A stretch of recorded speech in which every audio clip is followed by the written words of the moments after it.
Bugun noldan makiyaj qilish o'rganamiz. Birinchi va eng muhim etap bu namlantirish. Hamma mahsulotlar yaxshi yotishi uchun biz yuzimizni yaxshilab namlantirishimiz kerak. Ikkinchi qadam bu qoshlar. Qoshlar haqida podrobniy video profilimda bor. Boshida tonal krem ishlatmaymiz, konsilerni o'zi yetadi. Muhimi konsilerni bizning terimiz rangida tanlaymiz. Konsilerni qanday tanlashni bilmasangiz, skrin qilib qo'yinglar. Ko'z tagiga, peshonaga va dog'laringiz bor bo'lsa, o'shanga suramiz. Menga kistочка qulayroq, siz sponjik ham ishlatsangiz bo'ladi.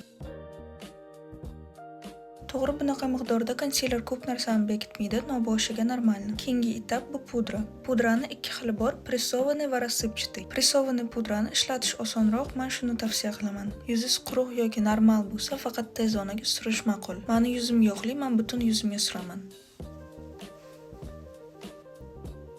Endi kontur va rumyanaga o'tamiz. Mahsulot tanlash podskazkani qoldiryapman, skrin qilib qo'yinglar. Ozgina olib va отряхивать qilamiz.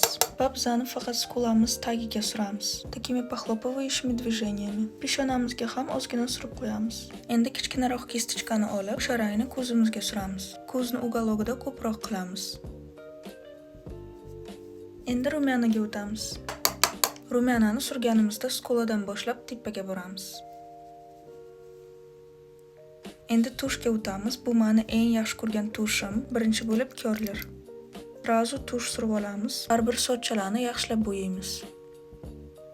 Meni kipriklarim har doim tushib ketadi. O'shanga men faqat quriganidan keyin ikkinchi marta curler qilaman. Va ikkinchi marta bo'yaymiz. Uchlarini yaxshilab bo'yab chiqaman. Sizlar ham farqini ko'ryapsizlarmi? Makiyajimiz естественный bo'lgani uchun men ham oddiy lip combo tanladim. Stellary 04, ichiga Lux Visage 04, Rament 22. Makiyajni 0 dan boshlasangiz, bu sizga ideal variant. Obuna bo'lib qo'ying, keyingi safar qiyinroq makiyaj qilishni o'rganamiz. Всем пока!